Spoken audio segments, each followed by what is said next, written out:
Hello, and thank you for joining us. I'm Bettina Glan with Axiom Space. We're excited to highlight the Axiom Mission 2 and this incredible crew. We call them Ax-2 here. Today, we'll hear from this incredible crew, this four-person multinational team, before they head up to the International Space Station in only 5 days. The crew consists of legendary NASA astronaut and our Axiom zones, Peggy Whitson, who's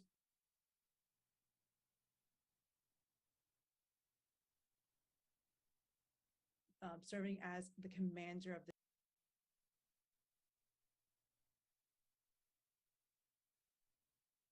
this mission, pilot John Schaffner, Rayana Barnawi, and Ali Akarni, both mission specialists.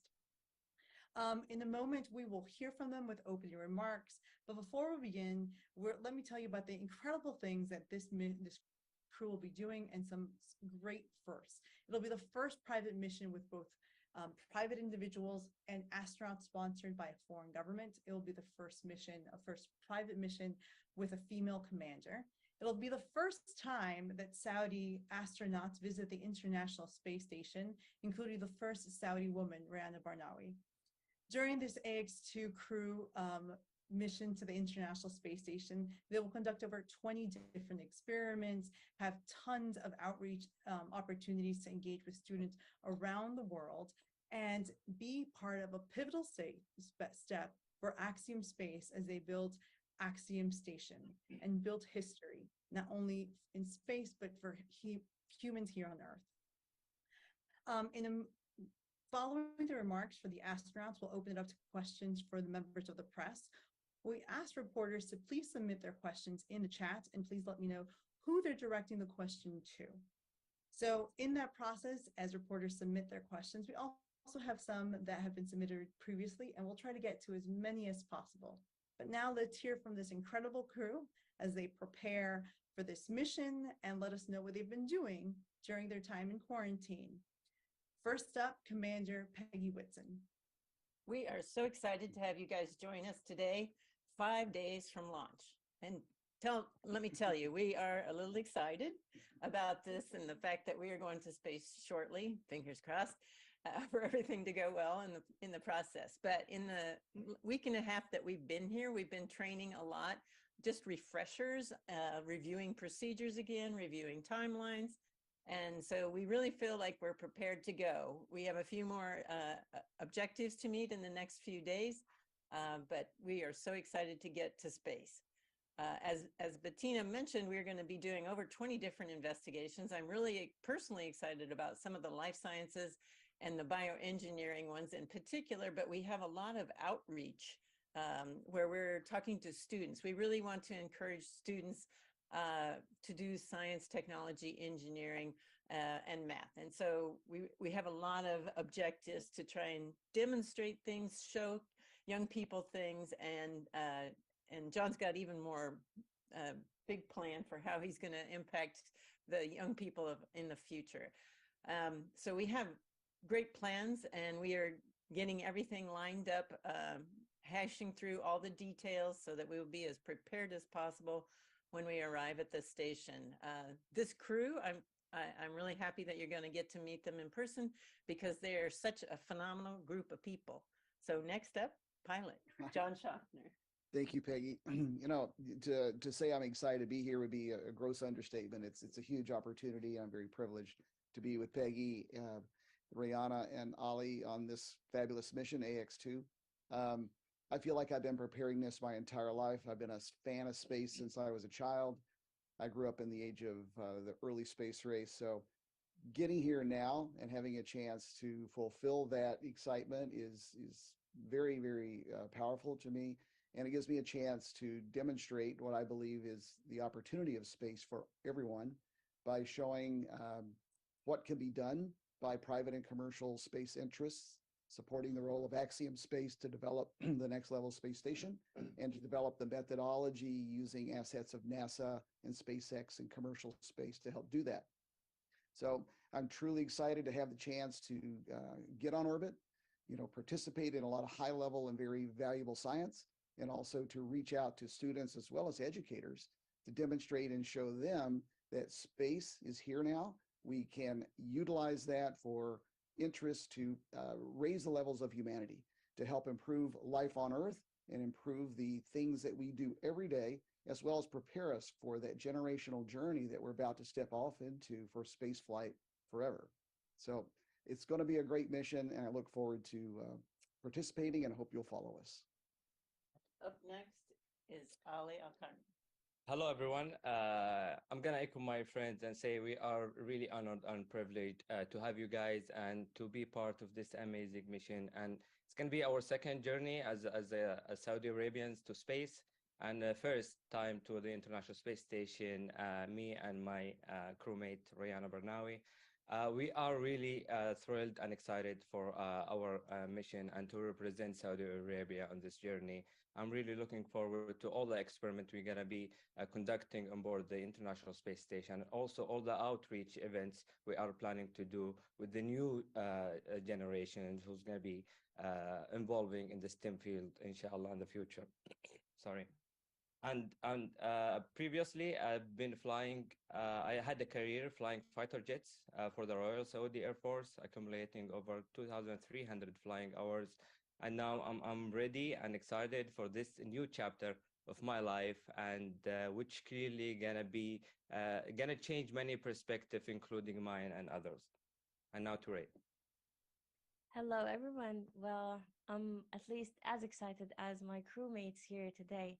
So I have worked for the past 10 years as a researcher. So research has been my passion in life. I have worked on stem cells and tissue re-engineering, and I'm very happy and honored to be here today representing the government of Saudi Arabia and the Saudi Space Commission as the first Saudi women astronaut going to the International Space Station. I'm sure with my crewmates here, along with Ali, we're going to have a successful mission.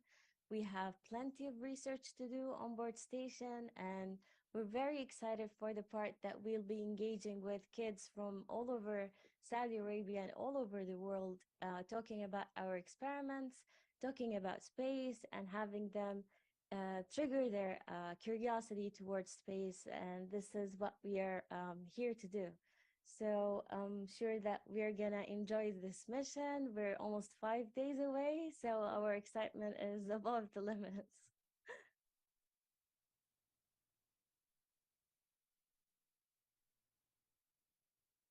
Thank you so much. I'm almost at a loss of words because I've been really lucky to get to know this crew over the last several months, and they really are an incredible group of people. Peggy, John, Ali, Rayana, and we're really excited for the rest of the world to get to know them a little bit better and watch them as they go to the International Space Station for an incredible mission. So with that, we're going to start with some questions that we have for reporters. First up, I have a question from Marcia Dunn from AP. It says, this question is for Rihanna. You're about to become the first woman from the Arab world in space. What does this mean to you personally? And what are you hearing from Saudi and other Arab women? What are you taking up with you to commemorate your history-making flight? And thank you, Marcia, for that question. Rihanna? Well, thank you for this question. I am very honored and happy to be representing all the dreams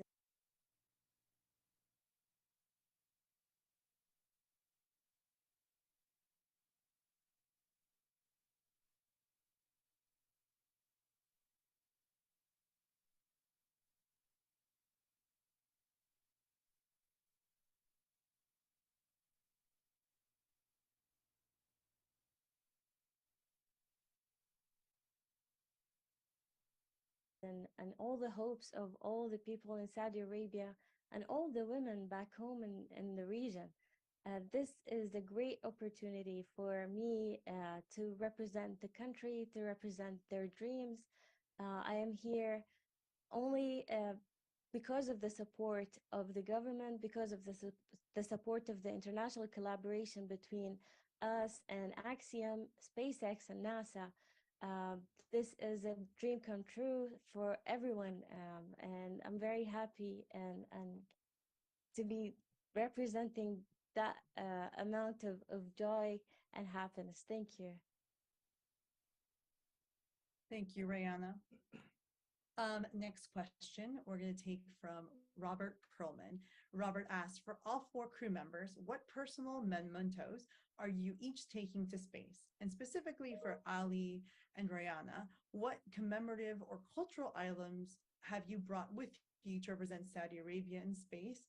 Do you have anything that with you that we previously flew on STS-51G with Prince Sultan? Okay, so for me, I have flown 3 previous times into space, and on each of those occasions, I flew the necklace that I wore when I got married, and I intend to fly it again.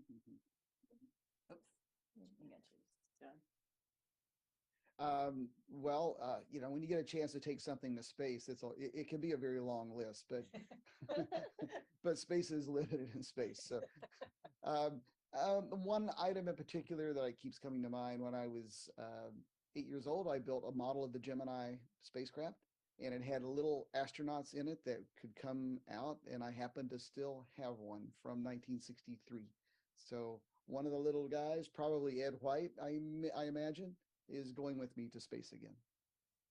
Well, for me, I'm going to be bringing, taking with me a lot of pictures of people who have been, people who have meaning, of people who has done a lot for me and has been always with me and supporting me throughout my career and journey and life. And also a few items that represent and hold the sentimental value for me to space, and just share it with the people after I get back to ground, to Earth. And also for Ryan and I, we're gonna be taking with us Saudi coffee and dates to share with the with the astronauts on board the ISS. Great. And for me, well, when I first told my grandmother that I was going to space, she gave me her 60-year-old earrings. So these are what I'm taking with me to space, along with the Saudi flag and some photos of my family, and also gifts to the members of Axiom who has helped us throughout this journey. Thank you all for that question, for those answers. Next, we have a question from Marvin Marshall at Space Report News. What is your sleep schedule like here on Earth leading up to your launch? And what will your sleep schedule be like aboard the ISS? Actually, our sleep schedule so far has been pretty close to normal. Our launch time is 5:30 in the afternoon, 5:37, I believe. I don't remember the seconds, but we'll know on Sunday. But anyway, we are going to shift a little bit later, so we're going to get up a little bit later on some of the days as we lead up to the mission. However, we don't want to shift too much, because on orbit we'll be on GMT time, and wake up will be at 0600 GMT time. So that'll be backwards the other way. So we've got some time available when we're in free flight on the Dragon that we'll be trying to get a little sleep. I imagine we'll be just a tiny bit excited, but we'll be trying to get some sleep then too.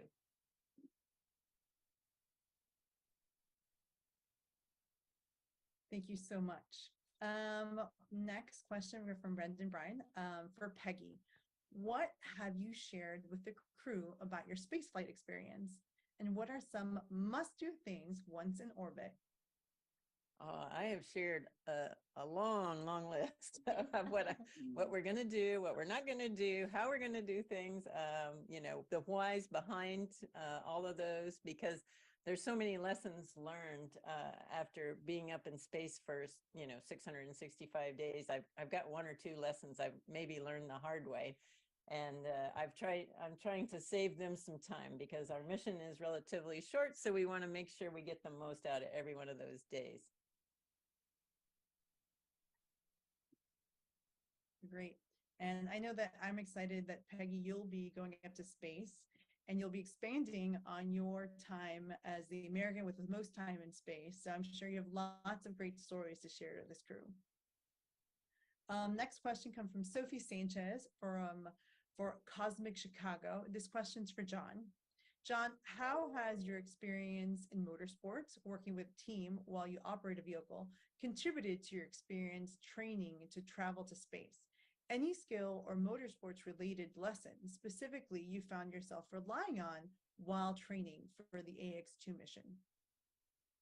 Well, what what Peggy first taught us about space was things will always change, and I think in the sport of racing, you don't always get the result you want, so you have to be patient and take your time. But driving a race car at speed is a challenging environment, much like space as well. Um, Being calm and patient, making decisions, preparing yourself before a race. In fact, this week leading up to space flight, I'm using a similar protocol that I would use leading up to an important race weekend. You build energy, prioritize sleep, the things that get you into a performance mindset. So the same, sports of any sort, it's a performance goal, and a successful mission for us going to space is a performance goal as well. So all of our training is with us. All of our preparation now is to prepare us in many ways to use that training the best way. Thank you. Next question is for Sarwat Nasir from the National.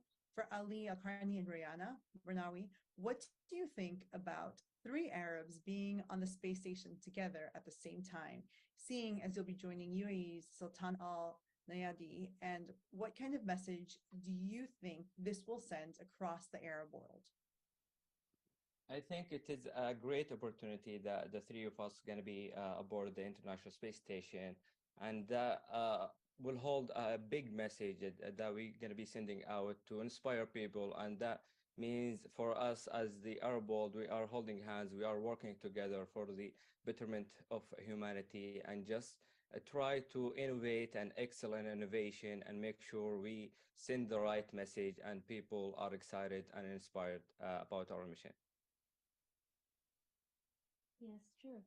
Well, maybe to add on that, it will be very interesting for us to be together, working together on board the station, which will show the national collaboration and the unity that space has.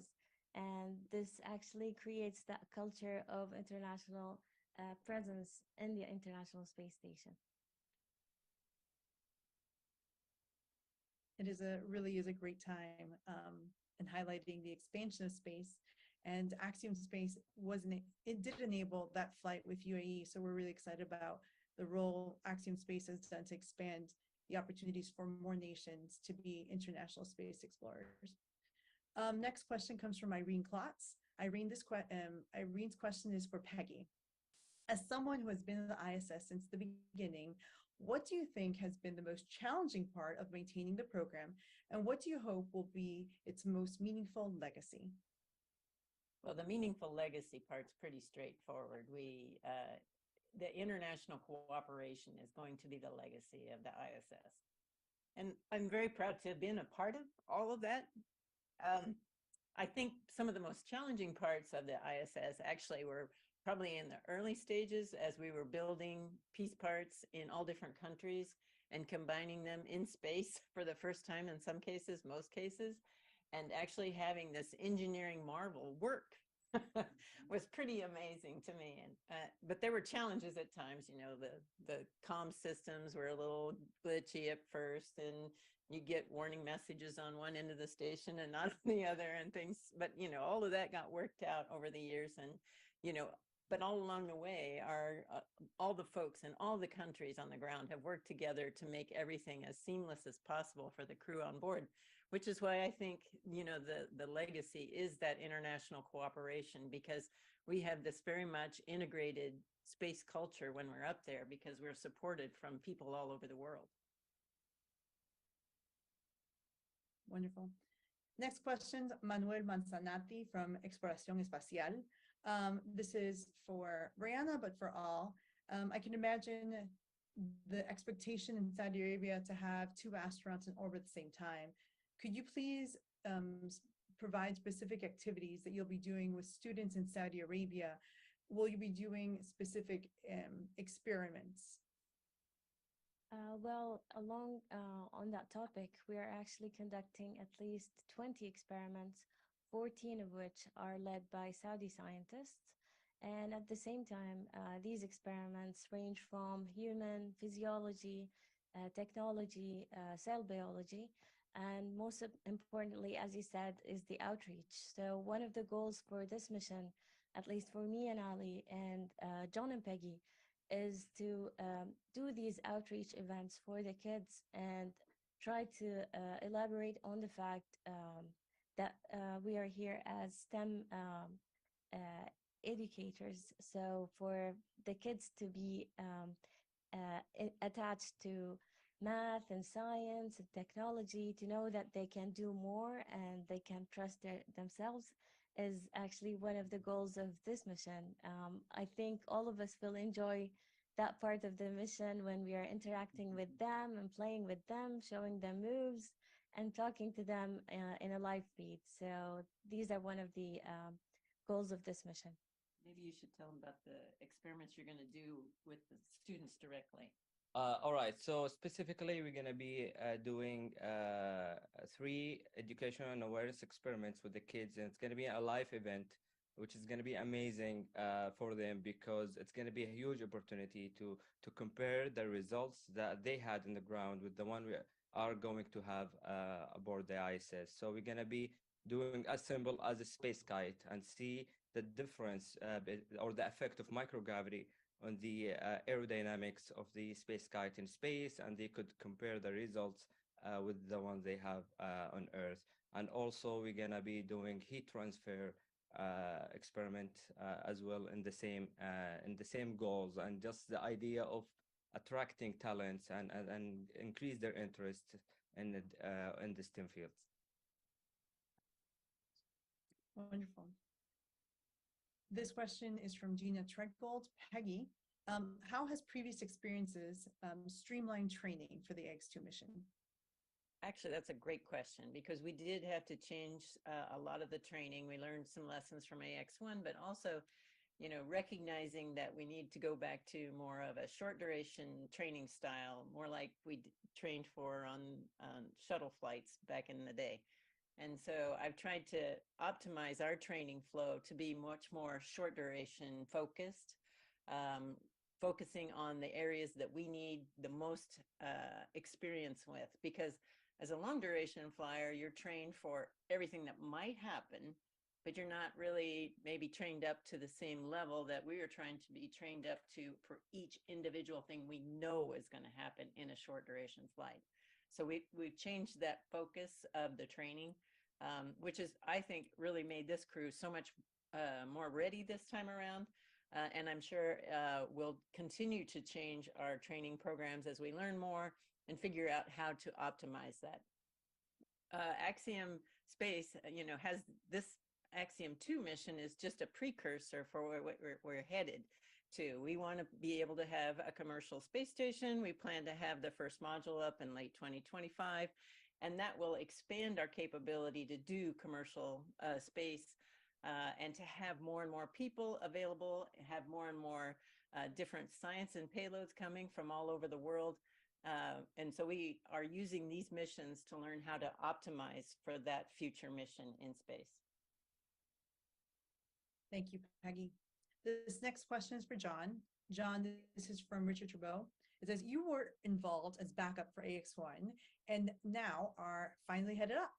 As the lone private individual on this flight, can you speak to what the interest might be from your peers to venture into space?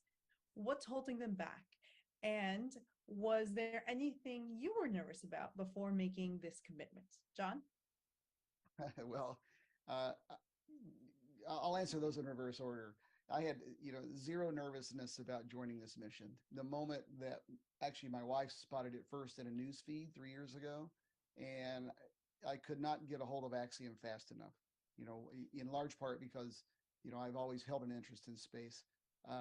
So I actually volunteered as backup, to serve, to support the mission because I believe in the overall role of Axiom developing a platform to help develop commercial and private interests further. So the training flow in the beginning gave me a good opportunity to experience how NASA trains and educates and what they require of astronauts in space. I wanted to observe that personally. and it gets position here now on Ax-2. So as to what's holding others back, I really can't speak to that, but I certainly hope that what I'm trying to do here will demonstrate the value of a private position in a space flight through all the things that we're doing that can show and encourage others to do that. I think a good example. That's right. I have two large platforms that I'm launching here or taking with me as objectives. One is I'm filming a lot of aspects of what goes on the station, how we conduct experiments, how you live in space. I'm targeting that as a final product, as a curriculum space, that would raise their awareness, get their attention, and allow the teachers to gain access to that attention and teach them more things. We also have, which we just concluded the entry of, an art and poetry contest.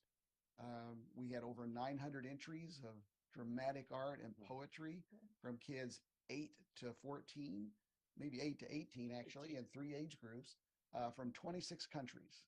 And some of the art and the poetry is simply amazing. And we'll be showing and displaying and reading some of that live from the station during the trip. And that's very, very thrilling to me. I love art, and the A in STEAM we want to bring forward as prevalent to show that, artists here and the art of imagination is equally valuable in all the STEM curriculums. So I hope others will take that up as a role. And actually, John has a good saying. He's always saying that the engineers need the inspiration first. And a lot of times, it's the cartoonists or the people who write books that inspire the engineers to come up with the designs. Yeah. So I think, art is very important. It's all about imagination. So we want young people to take up the vision of themselves and imagine themselves in the role that they really, really seek. So hopefully this is a good kickoff and others will follow. Thank you, John. As a space communicator, I couldn't agree with you more. Next question is from Jay Keegan, Launchpad News for Peggy. You've had the opportunity to fly aboard the Space Shuttle and Soyuz. Dragon is much more autonomous vehicle than those you have flown prior. How have you felt the training and overall operations of Dragon compares to Shuttle and Soyuz? Thanks and best of luck with your mission. Thank you, Jay. And this is to you, Peggy. Yeah, well, they're obviously very different vehicles, and they were obviously built and designed in very different times. And I think that, so they have modified the same vehicle over those 60 years. The space shuttle flew for 30 years, was designed in the 10 years prior to that. So it was designed in the 70s and flew from the 80s until 2013, 13. And so, it's a vehicle that was a leading edge thing at the time it was designed, but it had over 2,000 switches in it and circuit breakers, and the crew had to learn all those things. It was very complicated because of that. And so the Dragon is to know what's going on, and it does simplify some of the processes in the vehicle, which is great. Our crew has really enjoyed training with SpaceX to develop those skills. Thank you, Peggy. Next question. This one's for Rihanna from Brett Tingley from space.com. You mentioned you have previously conducted research with stem cells. Will you be involved with Cedars-Sinai experiment aboard the ISS? Well, our research, we have a couple of experiments. Yeah. Oh, yeah, So, yeah, we will be conducting that experiment. I would say personally, that is one of the most exciting experiments for me because I've worked in stem cells for 10 years on Earth. So now I will get to be able to conduct stem cell research as well on board station. So being able to do that work in the glove box will be very interesting, just to see how. There were so many astronaut candidates. Yes, that's true. Well, maybe I'll start with the second part first. So had the opportunity to open the opportunity for people to go to space. I think I was the first ones to apply for this. So I was glad to enter the room and see Peggy on the screen, and I knew everything about her and space. And I really enjoyed led by our commander, Peggy Whitson. Thank you to all. Next question is from Andrea. Especially as you're initially adapting to space. You know, if you try and hurry, you're going to bump into. So we try and be very meticulous in order not to miss steps. You know, I teach them about how to use all the tools that we have to optimize actual procedure.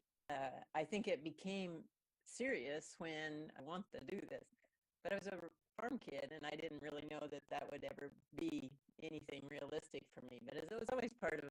Because I was training with the U.S. Air Force. I remember on one weekend, we flew our small T-6 and landed in Arlington Airfield, and we had the chance to visit Houston Space Center, Houston. And An expeditionary trip. And I remember one night we were supposed to wake up a little bit early to watch the ISS fly over.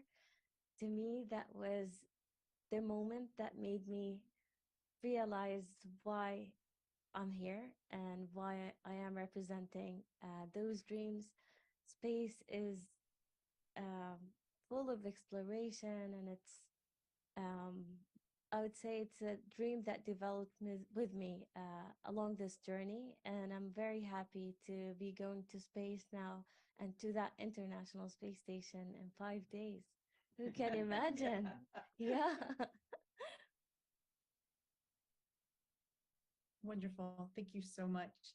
Next question comes from Lenka White from Sputnik. Please, I would like to ask the crew about their international training and international experiences, how their different cultural backgrounds can benefit each other at the ISS, and are they planning to greet the astronauts from the Russian part of the ISS? Thank you very much.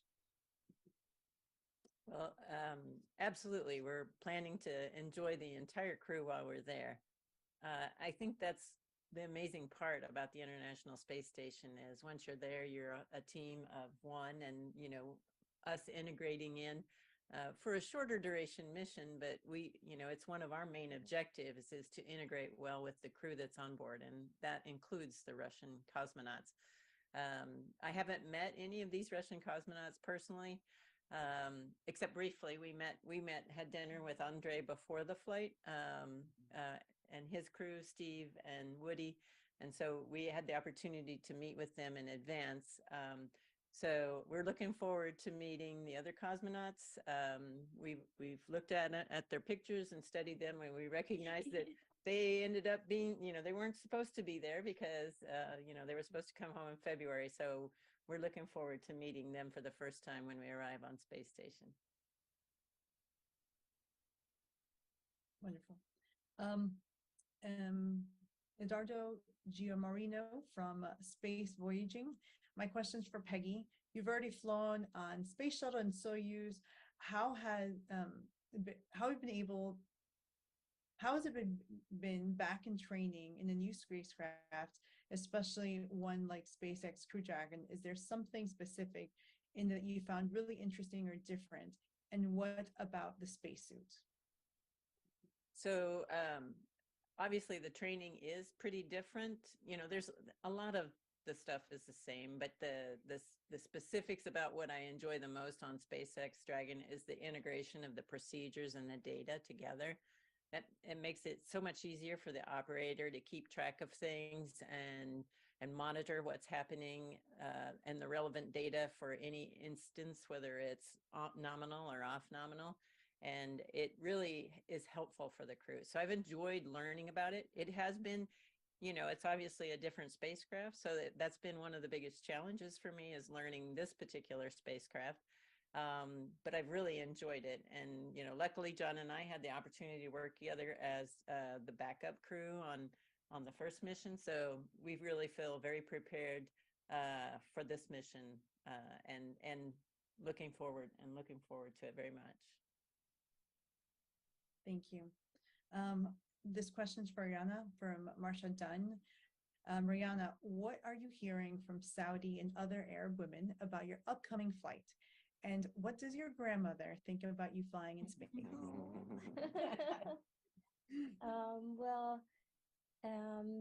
When the announcement happened in Saudi Arabia, me and Ali, we were training here in Houston, so we didn't really lived that experience, but I would say we have lived the overwhelming waves that came after that.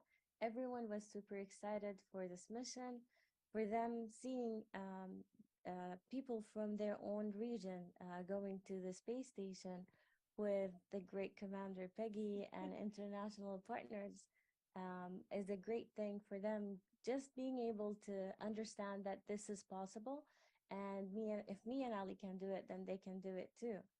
And for my grandmother, I would say, well, actually, 2 days ago when I called her on the phone and she said, "Oh, you have my blessings to go to space," and I was like, "That's a little late, sis, too." I'm already exactly. I'm already in quarantine.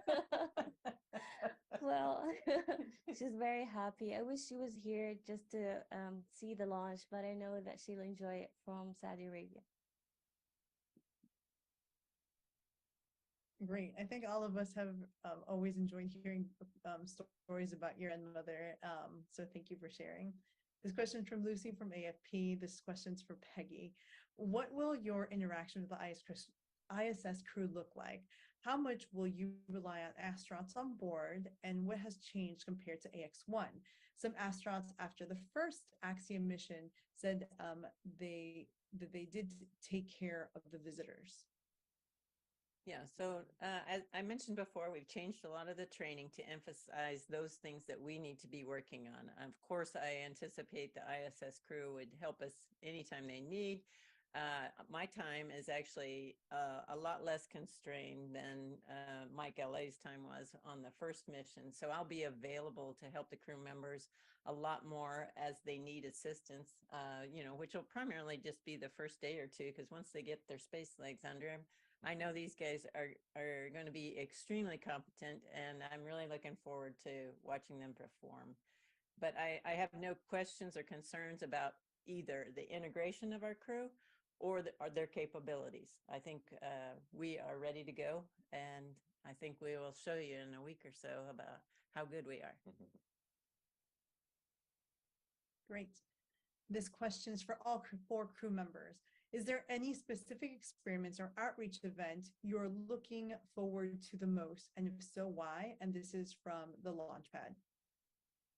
So for me, my one of the favorite ones for me is something new. It's looking at the microscopic assembly of these materials into fibers and matrices. And I think that is, that technology, that self-assembly and how it works in space may be something that can be applied in future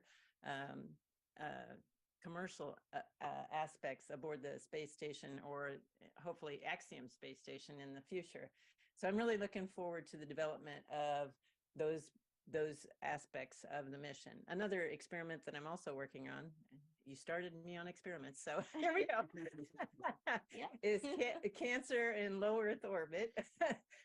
We are looking at how cancer cells are forming and working in space, and this is going to help the scientists learn even more about how that development occurs, because in zero gravity, they form more like they do in your body. And so it's a really good model for them to use. And so I'm excited about the results for the investigators. Awesome. Well, we have lots of great things that we're doing out there. And if we try to talk about all of them, we'd be here all day. But, in no particular order, I'm engaged in one with MIT, which is it's a skin suit, which is a part compression, and I guess it's a gravity countermeasures loading suit, and it's intended to help adapt the physiology, or to blunt the effects of the gravity on physiology for short and long-term space travelers. The success of this could help future flights, help quick turn astronauts, commercial astronauts going to space in a short period of time, arrive on station, be more effective faster, and on return have less effects of gravity. So the results of that could be profound for the future of spaceflight. Well, for me, training to do experiment and research in space has been a new set of skill I've added to my tool box. As a fighter pilot, usually we're not exposed to that world, but I've enjoyed every single part of it. I've learned a lot, and I'm really excited to do all the experiment on board the International Space Station. And one of the experiments that I'm really looking forward, which is cloud seeding. It's going to be happening for the first time in board the International Space Station. And the results of these experiments may impact how we could increase the efficiency of artificial rain and cloud seeding, because as you know, Saudi Arabia is mostly desert, and with this results from the experiment could help us develop the technology that could help us fight desertification. I would say for me, every experiment that involves the glove box just makes me feel like home. So in particular, I'm very excited for the RNA response experiment, where we will be culturing immune cells for the first time in history as well on board the International Space Station. And we're going to subject those cells to different treatments at different times. Interestingly, this experiment has been developed in Saudi Arabia by a Saudi scientist back home, Dr. Abu Khaber. So we're very excited to take that experiment with us from Earth all the way to space. And maybe just interacting with the kids is like the goal of this mission too, for me. Being able to see their faces when they see astronauts from their own region for the first time is very thrilling. I know they'll be looking forward to see John's flips and moves. But yeah, but I'm gonna practice first to see if I can make it. You will. Okay, thank you for the question. Thank you. Fantastic. We have a question from Will Robinson Smith. It is, what advice, and this question is for Peggy Whitson, what advice did Michael L.A., our commander for the AX-1 mission, Michael Lopez Alegria, impart as a fellow former astronaut who led the first private mission and is a fellow commander? Peggy? Actually, he met with our crew as early on in our quarantine period and kind of gave lessons learned of things to make sure we looked for or knew about. I felt very good about that debrief from him, because I felt like we had changed our training focus since the first mission to the second to answer many of those questions. But it was great to have his perspective, I think, for the crew, so that I'm not the only one telling them. But you know, I really respect LA, and he gave us a lot of good insights, and I really appreciated his very honest, candid feedback.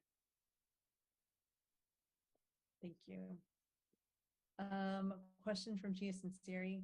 How does the seed clouding experiment work from space? And I would also say for all of those reporters on the Axiom Space website, we have a link to Axiom research. We have lots of details of a lot of our science experiments that are going on, but I'll turn it over to the crew to answer this question.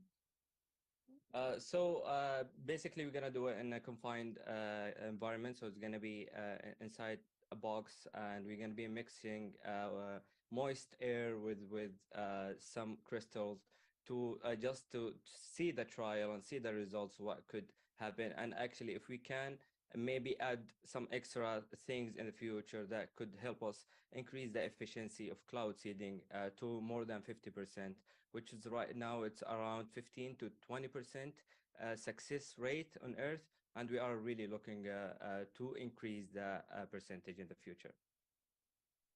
Thank you so much.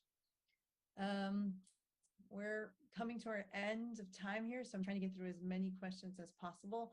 Brendan Byrne has a question for the crew and anyone who wants to answer. It says, space flight doesn't come without risks. What are some of the conversations you're having with your friends and loved ones as you get closer to the launch? Go ahead. So since this isn't my first rodeo, I haven't really had a lot of conversations with folks. There are risks associated with spaceflight. We've talked here among the crew. We understand those risks of spaceflight. We feel the benefits that we hope to gain from this mission will definitely outweigh any of the risks. I think being educated and being trained for off-nominal situations helps us feel very prepared and ready. So, Well, as a follower of spaceflight for a long time, I've had the benefit of following how NASA conducts spaceflight. I've followed closely the development of SpaceX, so for a launch vehicle and for living on orbit on the space station. The systems, and I've had a lot of training in all these systems, and as pilot, a lot of exposure to how these things are conducted. So I have a lot of confidence in all the engineering that's taken place over the past 60 years with NASA and partners, and also how SpaceX has come along to provide a magnificent launch vehicle. So there are always risks, but as Peggy said, we're taking those on for the benefit of the future of space flight and humanity, and in support of future space flight missions like these. So engineering is solid, we're confident, and we're trained to execute our mission. Well, my family, wife, and daughter, they are always supportive of me, and it didn't take me much to convince them and explain to them. We are trained on a specific emergency and safety protocols, and we have a good safety measures that we are going with. And so it was, and also with my lifestyle, being a fighter pilot, being a motorcyclist, so they understand me very well, and I didn't face any difficulties to explain that to them. Maybe, yeah, I'll be echoing my friends here. We have received very excellent training from trainers who actually trained several astronauts before us in NASA at Axiom, and we feel very ready for those events. And maybe for me as a researcher, well, I haven't been exposed to that much risk at launch maybe and these events, but I feel very excited and ready. The sort of questions that we receive from family are mostly about living in space. How do you eat? How do you drink? Where you sleep? And things like I would say that my family and friends are more concerned that I won't come back. well, I guess we all are. Well, I mean, I'm going to stay, or that's kind of what I meant.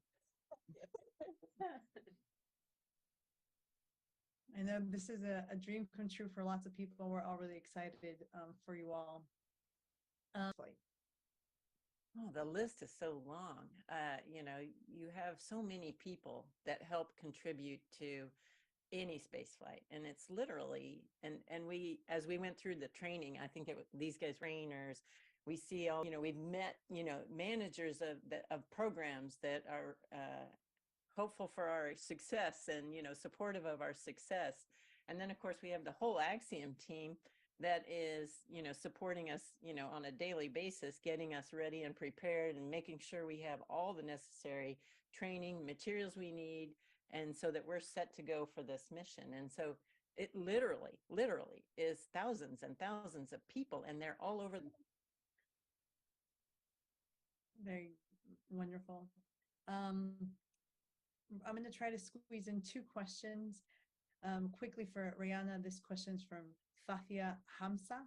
What was the most exciting experience and most challenging one that you went through for your training for this mission?